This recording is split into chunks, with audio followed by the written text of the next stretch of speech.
And at the same time, I think it's important not to shame people for self-care. No. Well, and just to be clear, self-care is a concept that came out of the Black feminist movement. How's that? Well, it's part of a very famous Audre Lorde quote. Okay, right. Right? And it was intended, and I write about this in the book, right? The origins of that term was intended for folks who were in the movement, right? Black feminists in particular, right? To take care of themselves, right? So that they could keep going. And so I say that because even the idea of self-care has been co-opted and commodified by like a dominant wellness culture. And absolutely, I mean, this goes back to what we were talking about before about the contradiction of mutuality. You know, it's not self-care versus collective care. It's self-care as a part of collective care. It's the ways in which we need to tend to ourselves to make sure we have what we need and to make sure that we can be our whole, fully expressed, well selves so that we can show up for the collective well-being of all people. Yeah. And it's just like we keep getting caught in the binary of like, this is bad and this is good. But it's also the way in which dominant culture centers one particular aspect of a much broader concept that has a specific historical origin, and makes it, and isolates it as if it's separate or a thing to be sold or consumed outside of the context, right? But self-care is really about how we take care of ourselves as a part of the whole. Yes. Right? So that we can show up for the whole. Yeah. I remember commiserating with you in the Wanderlust days when we were trying to, put our political chocolate into people's yoga peanut butter. And we were drugging them. Yeah, in the early days, there was like, no, keep your, your political chocolate out of my sacred peanut butter space. I'm going to drop that. I know, it's a metaphor. great analogy.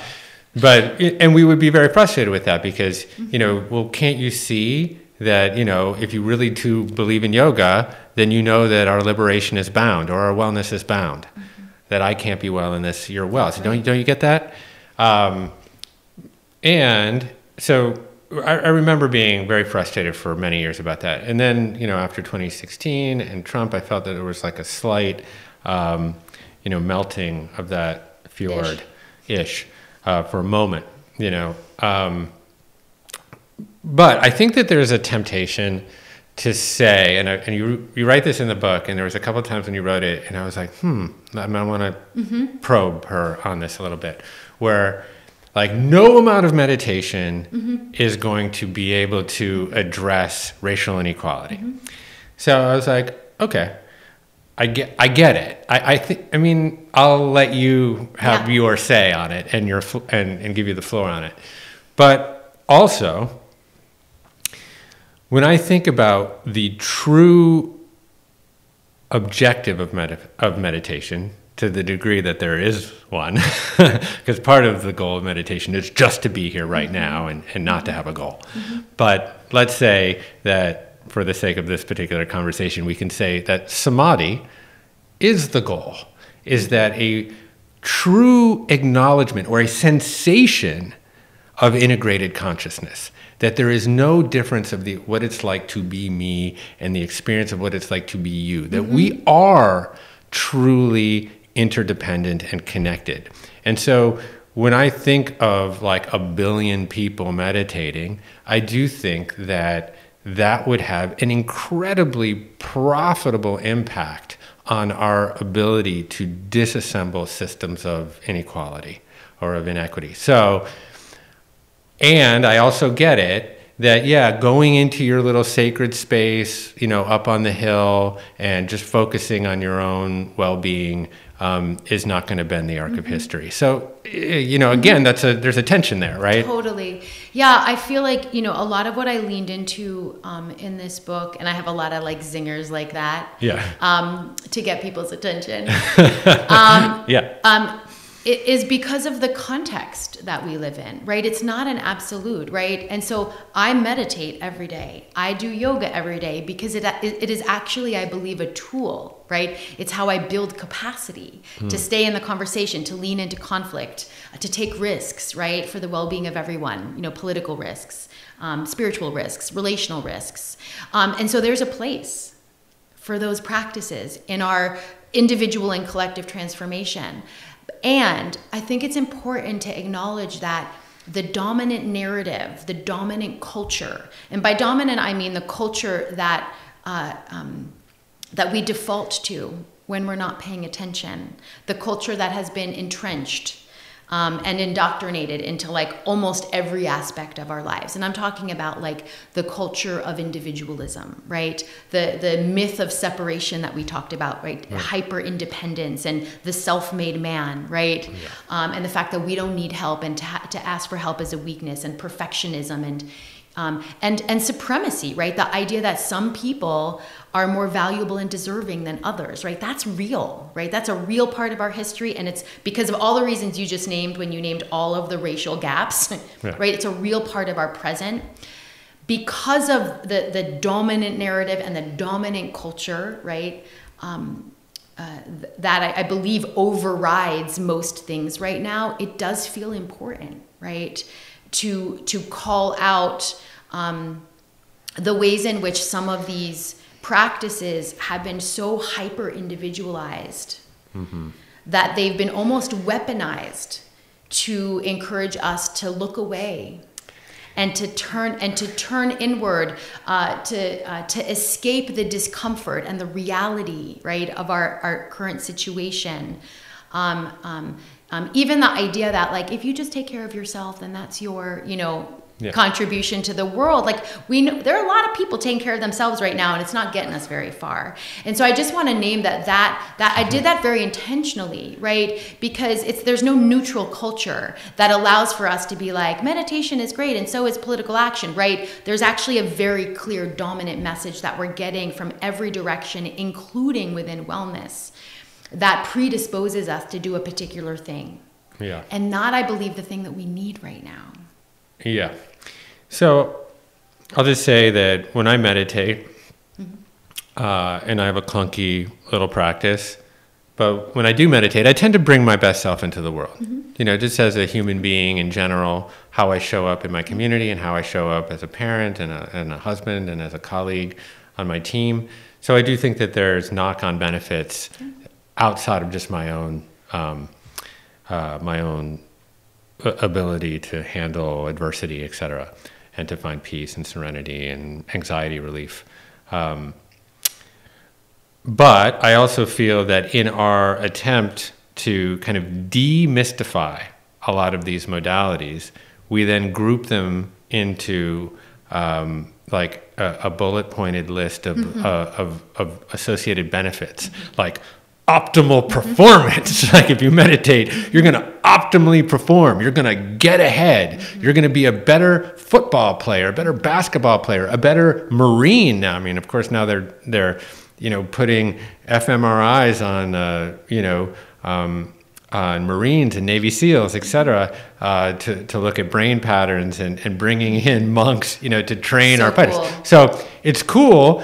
And we, in our demystification of a lot of these modalities, we're using them for purposes that fit the capitalistic narrative of like, okay, getting ahead, being more productive, all of these things, instead of, okay, no, actually, this was a modality that was generated to, with the primary goal of the realization of the non-self and feeling connected to everybody. So in our efforts to spread a lot of these modalities and demystify them, we've lost the mystical component of them, which I think is fairly central when we begin to talk about notions of equality or how we interact as human beings. I also think it's important to acknowledge that, we're not starting from zero. And so, so we've inherited this sort of deeply unjust and unequal history and present time, right, that has pervaded all aspects of our lives. And so I think that also deserves, it feels like the practice of discernment, right? Like it deserves attention. It deserves right action and right choice in the ways in which we do our part to correct those systems and structures. And I don't know if, so I agree with you, meditation, more people meditating and doing yoga is a really good thing. Even in its demystified state. I just want to say that, like, I'm all for that. I have a friend who's like a hardcore movement builder and organizer, a mentor to me who is suffering from cancer and was telling me recently, she read my book and she said, I just want to tell you that I've been going to like my gym yoga and they say like no Sanskrit and there's nothing spiritual in there. And she goes, just being in my body and breathing has had the most profound impact on my health. So I just want to say, I think that's real, right? That was what happened to me. I got like woke in a Bikram class, you know what I mean? Like in a really hot, sweaty, kind of stripped bare yoga class. And I also think that because of the conditions of our reality right now, it does call us, right, to take our meditation off the cushion. Yes. It does call us to show up in very specific, strategic, collective ways if in fact we want to alter the course of our future. And so that's I think what I mean is that meditating on our cushion is not going to undo that accumulative and aggregate harm that it's where the meditation then punctuates the 100%. Rest of your life. That's right. Yeah. It's the impetus, right, through which then you can actually take right, skillful, intentional, compassionate action out in the world, right? This is why engaged Buddhism is so powerful, right? And even all of the yoga activism, I mean, you and I have been in these conversations for a really long time. And so it's not an either or, just to be clear. And I do think there's a danger in saying just meditate, right? Meditation is enough given the context, the leaning context of the world that we live in, which will just point us right back to, Right. So the Eightfold Noble Path is not a linear one. And it's filled with right action, right livelihood, right speech, etc., right understanding, and meditation. But not in any one particular order, with not necessarily one particular terminus. That's right. So... and there's not one right action, right? Different people get to show up in different ways based on our social location, based on our abilities, so that part too, right? This is not a prescription for like, there's one right way to get free and well, here it is, right? It's actually holding the messy, complex reality that like there's an ecosystem, right? Mm-hmm. Of engaged mindfulness, and there are many different ways that we all get to show up together. Yeah, so I want to talk about how you're showing up and how you're navigating that, because kind of post George Floyd, there was a lot of societal pressure to amplify Black voices and Black and brown voices and to decenter oneself if one was in the dominant culture, let's say. But of course, you're an author and you're writing a book. Totally. And you put yourself in the book as a personal narrative. Your personal narrative is in the book. And I'm glad that it is, because it honestly drew me into the narrative of the book. And it wasn't just a dissertation, as you said before we started recording. So I'm wondering, how do you navigate that piece of like, who gets to talk, who gets to speak, who gets to act in this particular moment? It's a messy answer. And so what you're naming is sort of my social location, which, I'm a white, cis, heterosexual, able-bodied, middle to upper class woman with so much, right? So many points of privilege, so much proximity to power and decision making, especially in wellness, right? In the context of wellness, a lot of people in wellness look like me. Right? I have able-bodied privilege. I have thin privilege, right? I'm a woman, which is sort of like, I feel like, there's so much gendering. I'm straight.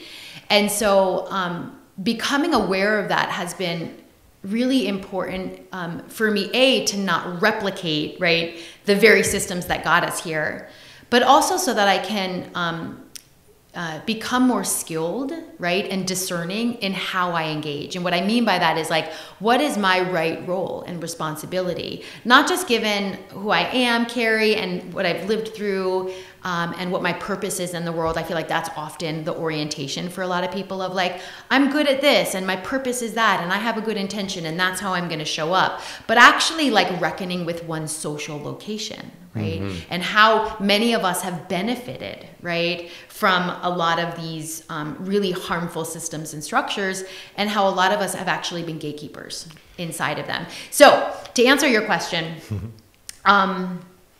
it's really tricky, you know, like, so I'm thinking about what that means in my role in activism, right? As someone who's really committed to social change, but also as someone who maybe doesn't quite understand the problems because I'm not directly impacted by many of them. Right.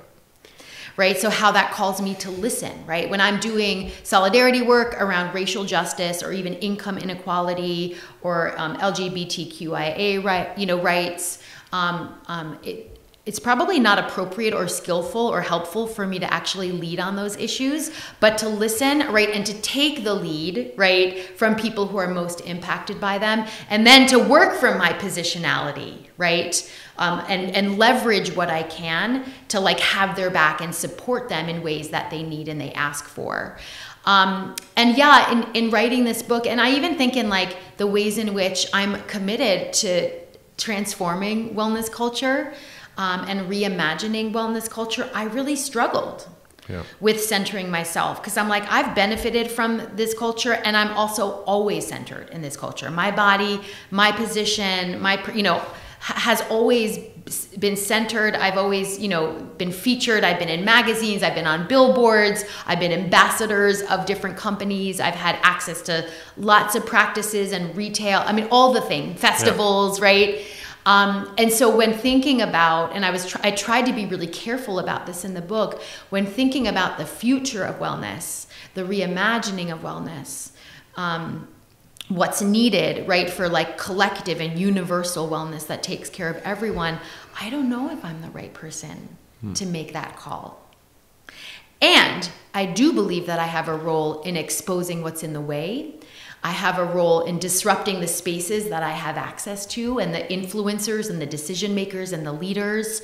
I have a role in showing up in solidarity and redistributing resources and attention and focus to leaders and to wellness influencers who are on the front lines, who understand firsthand, right, what it is to be impacted by these issues of inequality and injustice. So I say that it's not a simple answer, it's a dance. And it's often a dance I do in relationship with other people, right? Because I know that not everyone agrees what my role is. Right. Okay. I think this is, first of all, I am a big supporter of you being a leader in the best way that you possibly can. And, in thinking about this in anticipation of our conversation, I started thinking about what is known as standpoint epistemology. So standpoint epistemology is essentially that the only person that can authentically speak on an issue is someone that has had the direct experience, life experience of that particular issue. So, my metaphorical brain started kind of churning that around, and I was like, okay, well, I think that I can make a statement that racism is a cancer. Okay, and I sat with that for a second. It's like, I think I can make that statement. So there are oncologists in the world that have never had cancer, but they have a certain expertise to speak about it. And I actually had cancer as a kid, but I am not an oncologist. So I don't necessarily feel like I'm in an expert role there, though I interview a lot of doctors and I have talked about it here and there. But I did study race relations at Columbia University. Now, that doesn't mean that as a product of my own direct experience, I have suffered much discrimination. But I do have a tremendous amount of pedagogy around a particular issue. And I I worry that if we say, well, you've never had that particular direct experience, so you are unqualified to speak about it, that marginalizes people and takes a lot of very important expert opinions and voices out of the game. And so I'm wrestling with this honestly a bit, because this comes up as part of critical race theory or wokeism or well, especially in social media. Yeah. So, and obviously, I mean, we can pull on critical race theory for a second, because it's obviously just a ridiculous boogeyman for something that almost doesn't really exist on some level. Obviously, it was a legal theory, and yes, it has many different components to it that are fascinating. But as it pertains to how it's being used and leveraged by Chris Rufo and then now the entire Republican Party, 100%. And weaponized at like school board level, little white Johnny in rural Virginia is not being taught that he's a racist by his teacher. I mean, all that stuff is just straight smoke and mirrors. Yeah. Okay. No, but books are being banned. But books are being banned, for sure. And history is literally being rewritten, right? So there is a parallel, right? Like, they're creating a boogeyman and saying, don't look over here, look over here. And because over here, what they are doing, right, is they're rewriting history and they're banning books, right? So I just want to name that too, that it's not just a boogeyman, it's also a deflection and a distraction. Yeah, and it's, being used to galvanize, a certain voting bloc, and here we are, how many months away? 5 months away from midterms, and to be honest, it looks a little bleak. Yep. There's this kind of more like boogeyman side of critical race theory, but then there's this other component to kind of social life and life, particularly on the left, that I think that is dangerous. And one of it, I do worry about that idea of standpoint epistemology. I do worry, a little bit about the kind of over sanctification of story over empirical fact. I do worry about some of those things that get leveraged very powerfully by the right. Well, and it's not always absolute, because, when I think about in the case of trauma, sometimes trauma victims are not the right people, right? They're not in a position, right? To speak on their own behalf, right? So I don't, and this just goes back to there are no absolutes. And I just want to be clear, that's not the message I'm getting from the people I work with. I'm not getting the message like, back up, sit down, quiet, pipe down, Kerri. What I'm getting, because I'm in relationship with people in the movement, is an invitation to be skillful and discerning about when I step forward, right? When I center my experience, right? When I speak with authority and expertise, and when it's not my place, right? And I think some of the challenge is that sometimes, especially I'm just thinking about in academia, right? When we have the aura of expertise and authority, we lose that practice of discernment, right? And so that, and I think that does actually apply to doctors, right? I think, there's a lot of people challenging a medical industry that doesn't allow patients to speak for themselves, that actually doesn't believe patients when they say this is happening to me. So anyway, this to me goes back to relationality and interdependence. And for me, how I show up in the movement, how I show up in relationships, especially around issues that I'm not directly impacted by, although I do believe I am impacted, right? Just disproportionately, right? I think we all are impacted and harmed by white supremacy, but disproportionately. Is that, the way that I understand leader is someone who actually understands when to step forward and when to step back, when to speak up and when to listen, right? And that's the thing I feel like I grappled with in writing the book. And that's what I grapple with all the time, right? Is like, what is how do I step in here skillfully, right? And what does leadership look like in this particular moment, given my social location? But I'm 100% with you. I mean, the reason when I got scared writing this book, and I had many moments of being like, I'm going to get my ass kicked. Like I say a lot of things in this book. And the other thing I think we have to remember is that people are not a monolith. So some people might be like, Kerri, right on. And other people might be like, who the fuck do you think you are? How dare you, write about this? And so I have to hold that too, right? That people are going to disagree. And the reason I kept going is because the stakes are just too high, quite frankly, for me to play it safe. And for me to hide, and for me to play small. And so that's why I threw my guts off a cliff.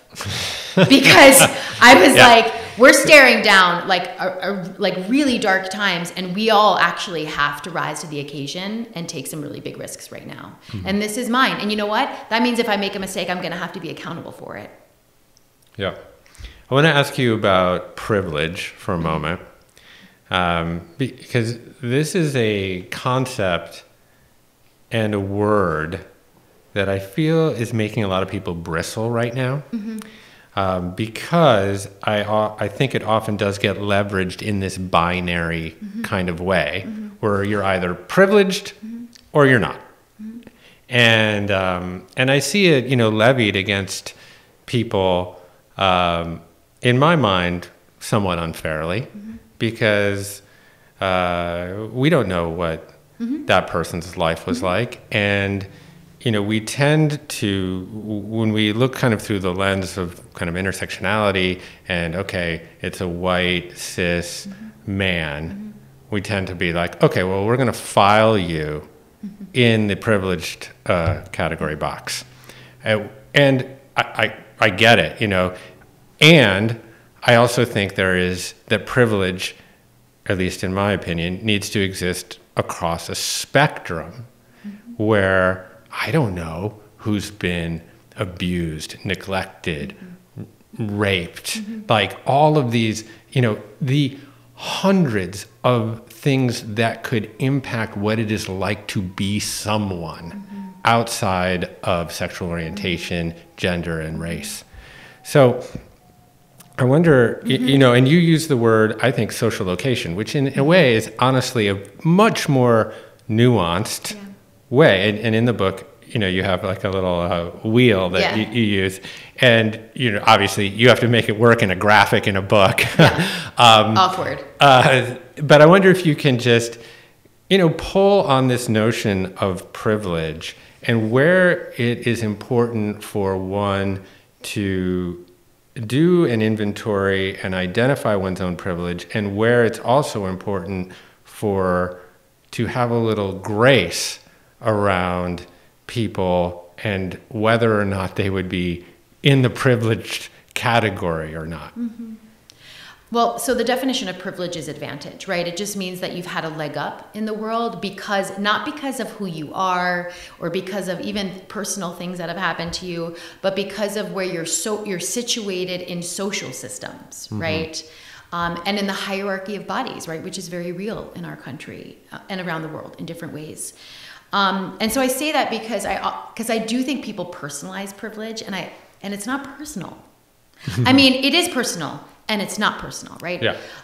And so the way that I understand privilege for myself is that I've just been more proximal to access, to agency, to influence, to being a gatekeeper and being able to make decisions that affect other people, to money, And there's lots of different points of privilege, to your point, right? And I think actually one of the traps right now is that we're not talking about this from an intersectional place, right? So often we uncouple racial privilege from economic privilege, from gender privilege, right?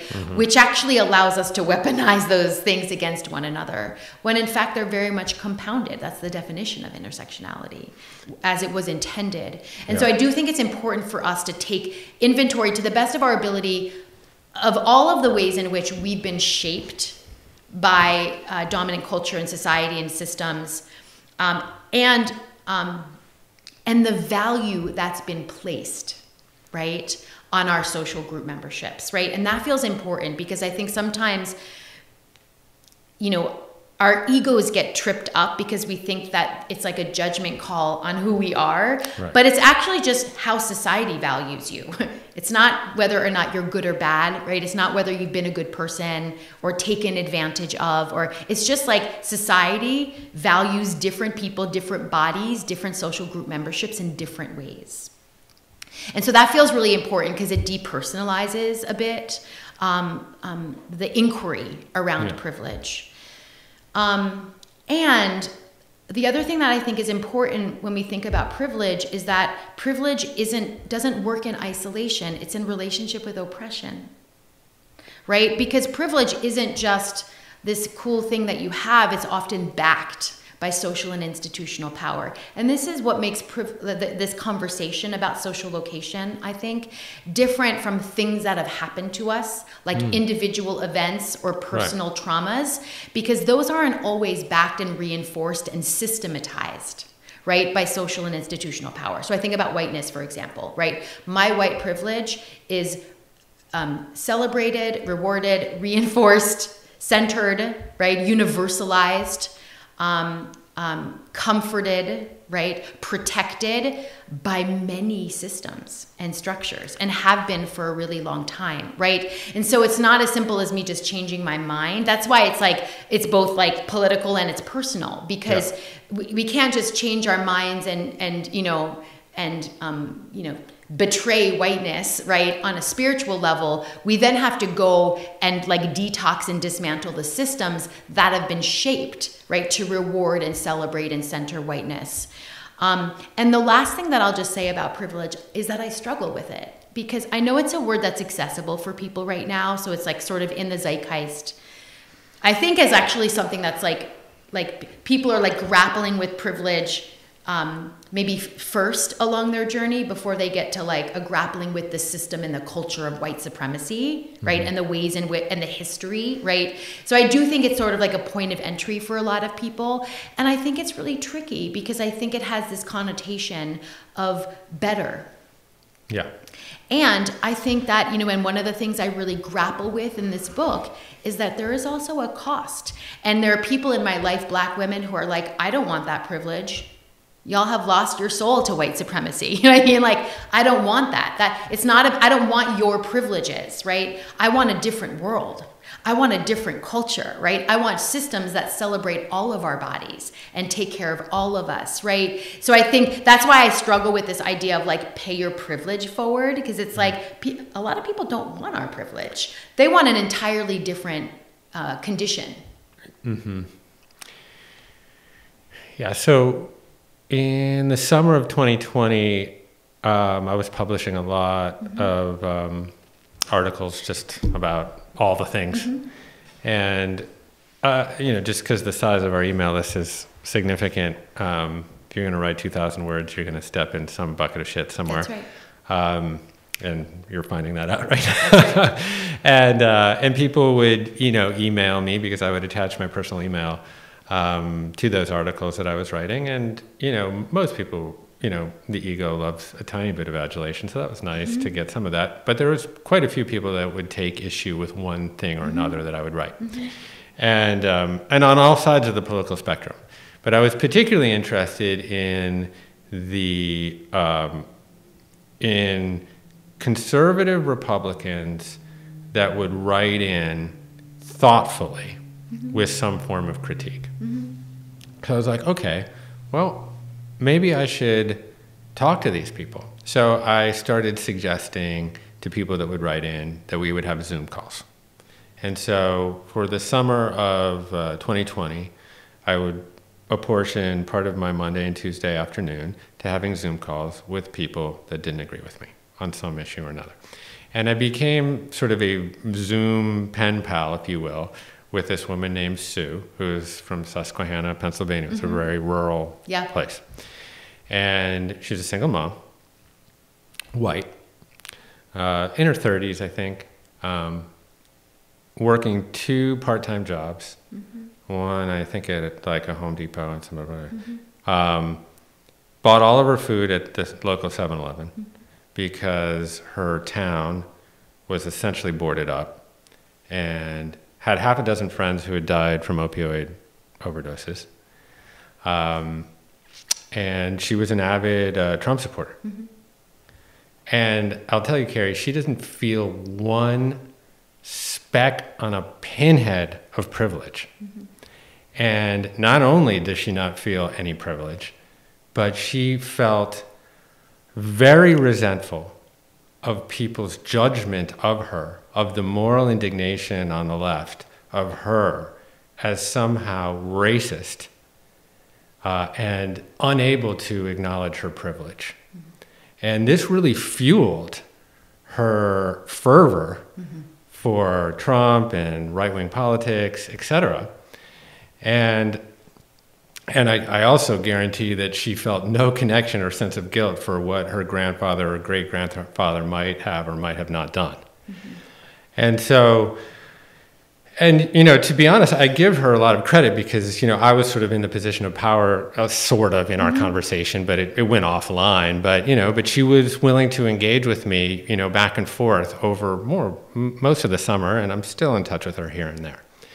And so what do you say to someone like Sue,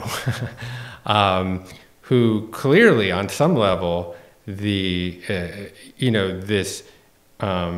need on the left for people to acknowledge their privilege, et cetera, is in some ways just fueling it kind of in a Newtonian physics kind of way. It's like one action begets another opposite equal reaction. Do you feel like the politics of the left are in some ways exacerbating the Susquehanna Sues of the world and entrenching them in Trumpistan? I feel like the politics of the wealthy are doing that, actually. I mean, what that reminds me of is, often, I think a lot of the outrage, right, around white supremacy is coming from an acknowledgement that whiteness is real, right, and that Black and brown people are targeted and disadvantaged, right, exploited often, excluded from spaces, oppressed systemically, and have been for a really long time in different ways, right, depending on context and history. And that we have to do something to reduce harm, right? To me, that's like a yogic stance, right? Like we have to do our part to reduce harm. And some of that inquiry is personal, which is, I think, where like the call for people like reckoning with their privilege comes from. Mm-hmm. And some of that is political, which is like, how are our systems racist? You know what I mean? How are our systems unfair and unjust racially? And I also think that a conversation can include how are our systems economically unjust? Yeah. And when I think about, and the reason I said, the boogeyman, the CRT. Yeah, is the wealthy or the people at top is because I'm thinking just about, the history of the race construct in this country and how it was literally invented to divide the working class, right? Bacon's Rebellion is a seminal moment in our history when white and Black workers united and built, a coalition and organized to challenge the governors and the landowners and almost won and actually almost defeated them. And out of that emerged this idea of white privilege, of whiteness. Like that word actually emerged during that time, and the Virginia codes followed, right? Where people in power realized that they had to divide the working class, or the working class would topple the elite. And so they gave white people a little bit of land, breadcrumbs, literally, right? This is why, poor white people in America, it's a really hard conversation because they too are deeply oppressed. Right. And disadvantaged and held back in impossible ways by a deeply unequal system that privileges so few, right? But it's not the same racially, right? That's the nuance and the discernment that I would invite. It's not like, I'm like you, me too, I'm suffering. That's not enough, right? Like there's differences. in how we're treated, right? Based on our skin color and based on our different racial identities. And I guess the thing that I was talking to a friend of mine who's an FDNY fireman, who's like a Trumper, dear friend of the family, has been since 9/11, right? So this is like my brother. And we were talking recently on the 20th anniversary of 9/11, real late at night. And he was talking about how angry he is about billionaires, about people with extraordinary wealth, and about how much he's suffering, right? As someone who's a part of an institution that they constantly sacrifice their lives for the well-being of the city, for the well-being of the United States, and just struggling, and has 3 jobs, all the ands, right? That a lot of people I think are feeling. And I said to him, I said, I don't think we're on opposite sides. Right. I was like, I said, we just have a different opinion about how to get there, And he bought into the myth of the American dream, that someone like Trump, who had inherited wealth, right, could climb the ladder and make it all the way to the top, all the way to the White House, right? And that he's a beacon of hope, right, for so many, poor white Americans, when we know, in fact, that is not his history, and that was not the context through which he came into wealth and power. And that is the method through which some folks in this country think that we're going to get free and that life can get better, right? And then there are the rest of us who are like, you know what, y'all, let's just get organized on the ground, right? Like, if we actually organize workers, if we organize people against the very few people that are in control of these systems and that continue to benefit from them, then we actually might have a shot at reimagining them. Yeah. So 3 people in the United States now own more collective wealth than the bottom 50% combined. And there's a lot of shared anger around that particular issue across every aisle. That's right. So that was a place of agreement that I always came back to when Sue was basically like, screw you, I'm not talking to you anymore. I'm like, but come on, this issue I know that we agree on. And, this is a little Sam Harrisy, but, he makes this argument to essentially reframe, racial justice as class justice. And if you want to create like a real broader coalition around it, and this again is just the message, this is marketing really more than anything else, is that, change the message, get away from abolish the police, defund the police, etc., and make this a class issue, and, and rectify the fact that we have an absolutely odious level of income inequality in the United States, and that you could build real coalition around that, where nobody feels shamed, nobody feels on the outside of that. Everyone could essentially get on board, and you could build, real consensus. I'm with you. And I guess my counter would be like, it is a class issue. Race is a class issue. Race emerged out of racial capitalism, right? So they are related. They're deeply intertwined.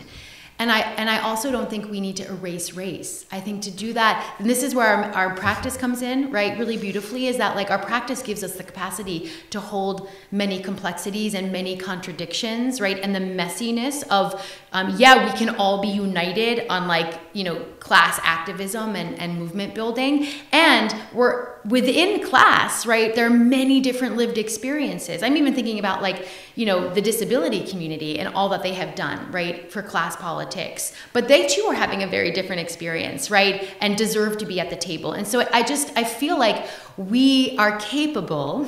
So we could lower the bar, right, and adjust our marketing to appease the folks that are uncomfortable about the messiness of including race in that dialogue, or we can get better at actually holding both of them. And I agree with you. I don't think shame is a great motivator. It doesn't invite people into the conversation, right?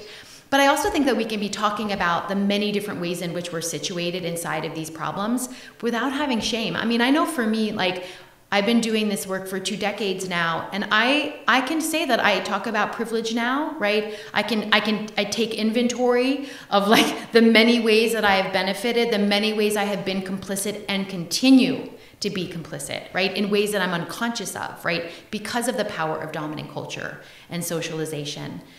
And like I'm building a capacity to do that without letting shame overcome me. Mm-hmm. Right? And I also like am trying to build communities and containers and conversational equity that allows us to actually have these conversations in different ways that let people be who they are and learn in public and make mistakes. Yeah. But I don't know that I agree that we should whitewash. Okay. Well, let's go there just for a minute. Okay. Because you're here and we get to have this beautiful, thorny, friendly conversation. So you're wearing a 1973 shirt on it. It's not because you were born in 1973. It's because Roe was born in 1973. That's right. And we're just days away from its overturning. That's right. And really, that is a product of the fact that President 45 got to appoint 3 justices to the Supreme Court. Right. And we're kind of on the precipice of a potential second Trump presidency. Now, who knows? 2 years away, who knows? But we have every indication. It doesn't have to be Trump. It can be DeSantis. That's true. It can be Hawley, which is worse. Right. Arguably. Yeah. But essentially, someone that fits that mold. That's right. And you know, Roe is obviously front and center right now, but there's, you know, myriad related issues. If Roe gets overturned. If Roe gets overturned. That's right. And also, you know, just our inability at this juncture to get, you know, anything done on climate change. You know, anything but like the most whitewashed thing on gun control or whatever. So, you know, I ask you just from a pure pragmatic, pure practical standpoint, is there an opportunity for the Democratic Party, let's just say, to, instead of being a 49-51%, you know, split or 50-50% split, to say, okay, listen, there is this Liz Cheney, you know, diminishing but somewhat significant tranche of the Republican Party that doesn't believe in Pizzagate and the big lie and QAnon and all of the collective delusions and fever dreams of Trumplandia. Is there an opportunity to say like, okay, yeah, we can live with language that says, you know, abortion is legal, safe, and rare. Or we can live with letting go of abolish the police.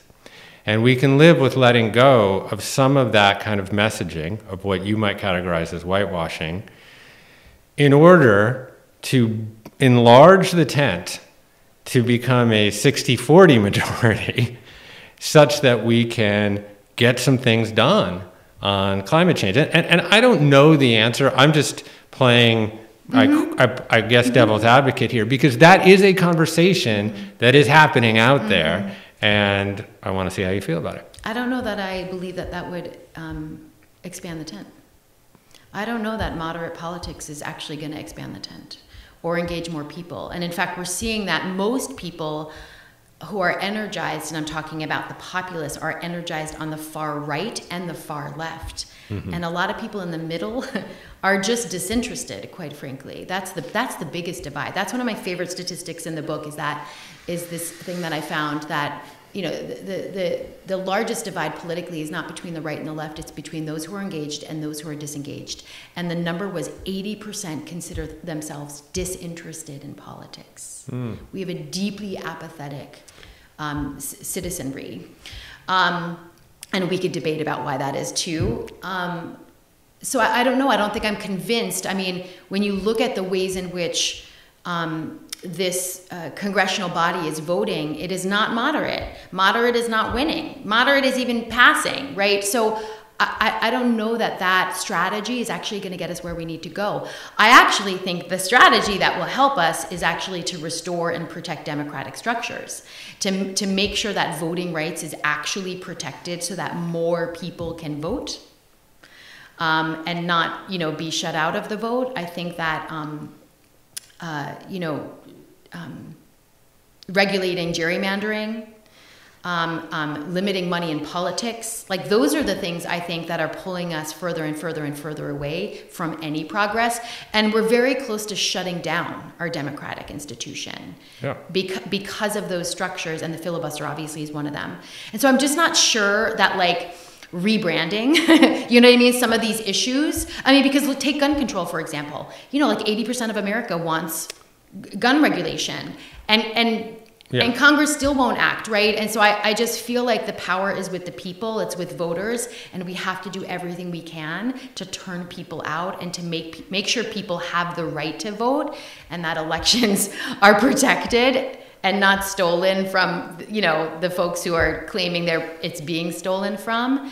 And that's actually the way to actually best reflect the law of the land as it is, determined by the people. Mm-hmm.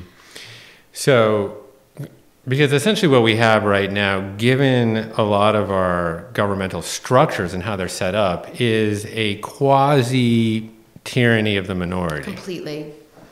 A total stalemate. Yeah. So there's an overrepresentation in our governing bodies of a particular minority.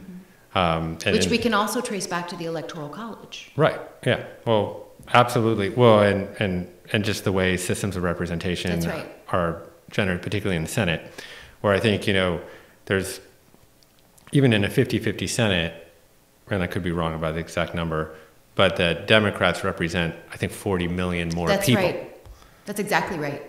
So it's not a representative democracy even now, and the way things are going is it's the structure, right? The conditions of our democracy are eroding further and further and further, and if we stay on this path, right, they're going to be completely shut down. Right. Well, polarization in this particular case, as it relates to the structures of our government, actually benefits the right because of how the Senate is functioning.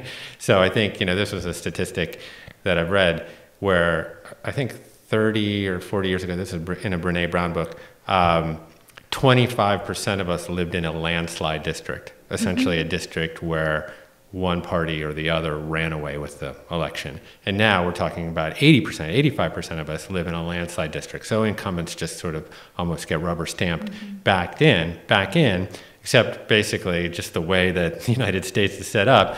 A lot of Democrats live in New York and Illinois and California. And Republicans are much more spread out in rural states, and there are just more of them. So essentially that's going to inherently benefit Republican representation in the Senate.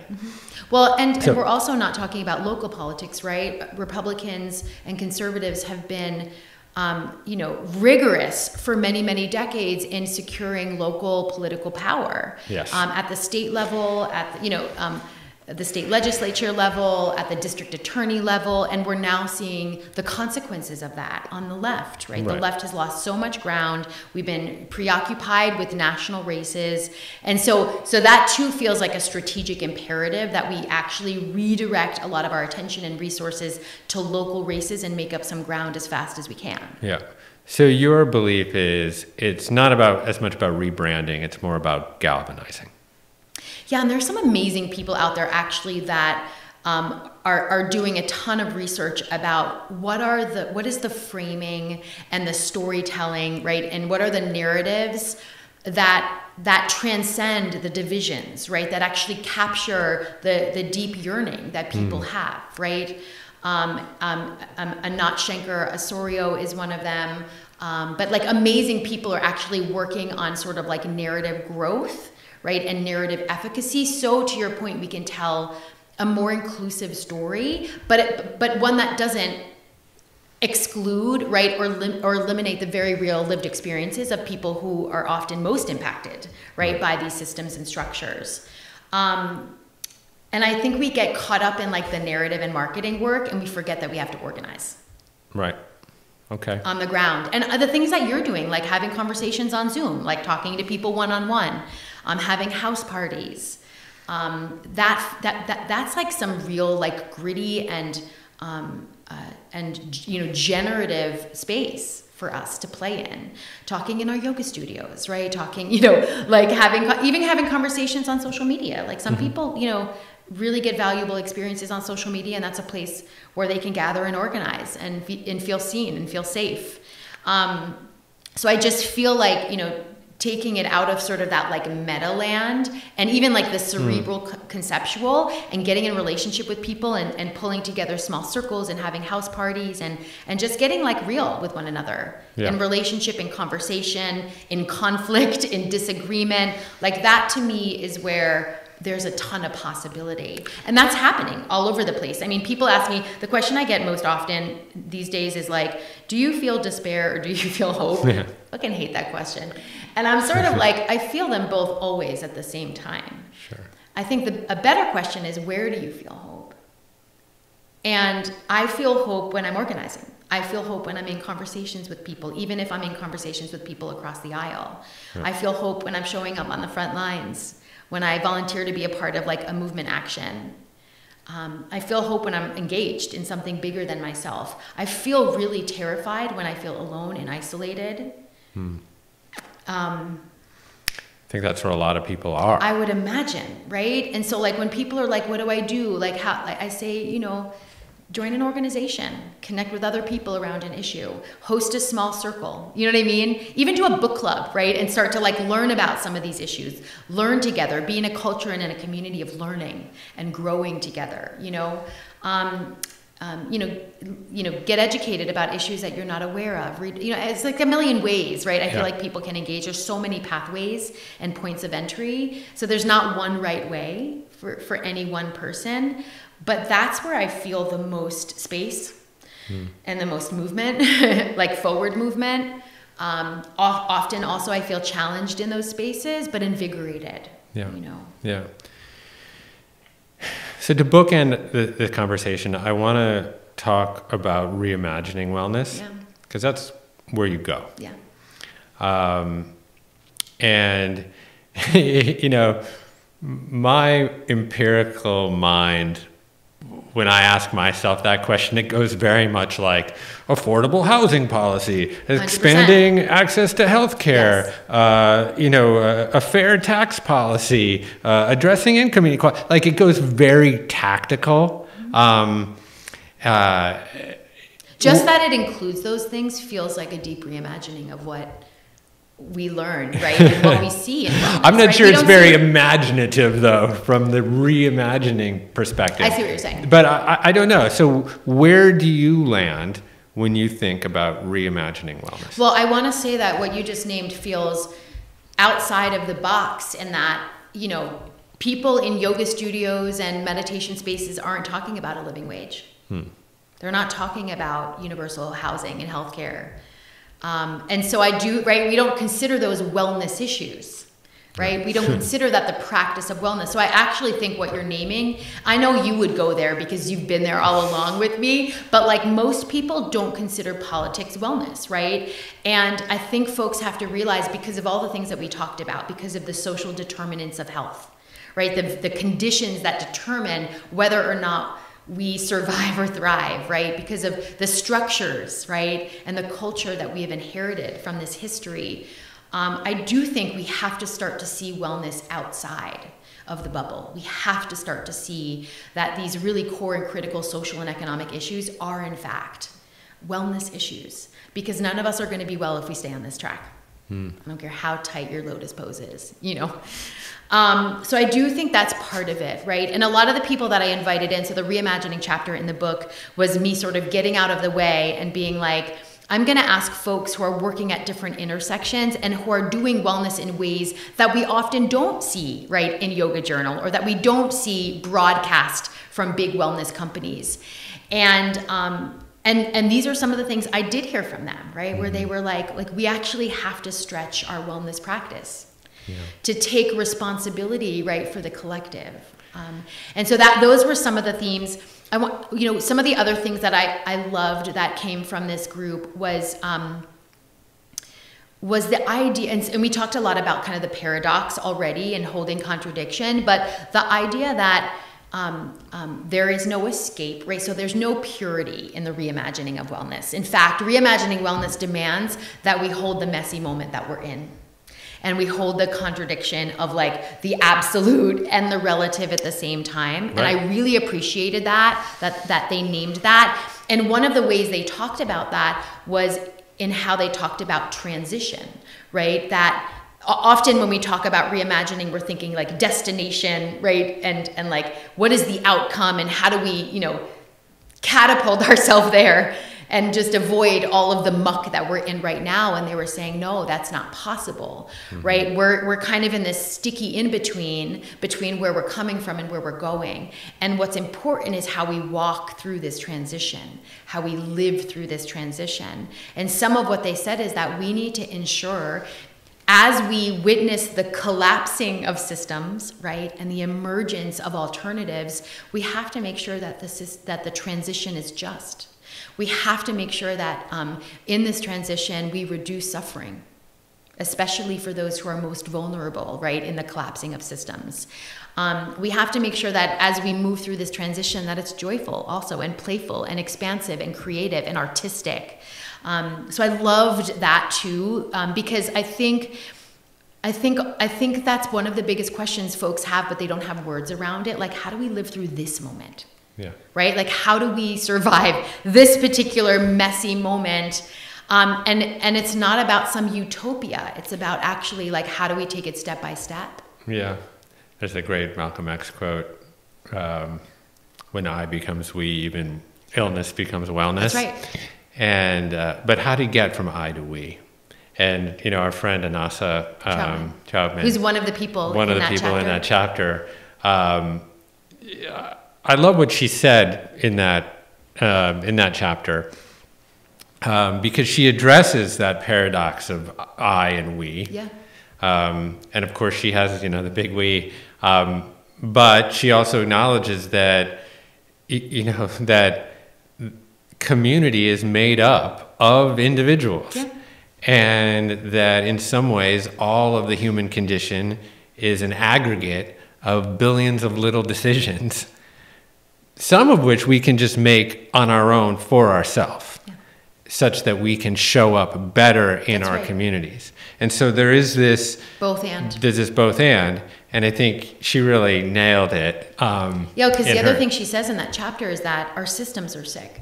Right? Our systems are unwell. So how can we be well if our systems are unwell? Which is why it's not enough for us to just do the individual work. We have to we have to, like, you know, make our systems well. We have to actively engage and disrupt and reimagine, right? The spaces that we move in, right? And the institutions that we're a part of, and the culture, right? That we're constantly co-creating with other people.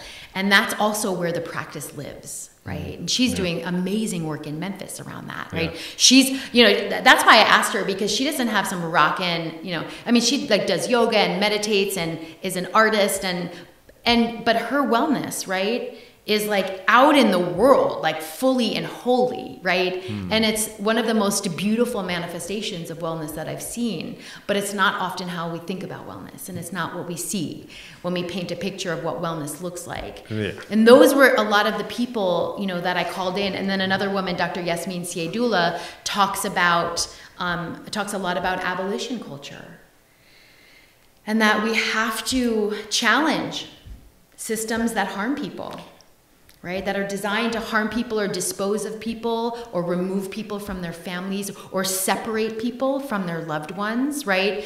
And create new conditions, new structures, new cultures, new systems that are committed to affirming all of life, right? That is the value at the center of the new conditions and the new structures that we create. They are life affirming. Yeah, in some ways, just processing this conversation in real time, so reimagining wellness, part of it is actually redefining it and broadening it. So, you know, I think of like when we started Commune, one of the central tenets to it was, bridging personal and societal well-being. We liked that, but well, what does that mean? What is to our work? So, I think in the first month or so, we created a course that sat right alongside a yoga and meditation course with Emmy Guerrica, who, organized the Women's March here in LA, of how to organize a march. Well, is that wellness? And then we created a course around implicit bias, and we created a course with Julie Oliver, who ran for Congress in Texas, on how to run for office.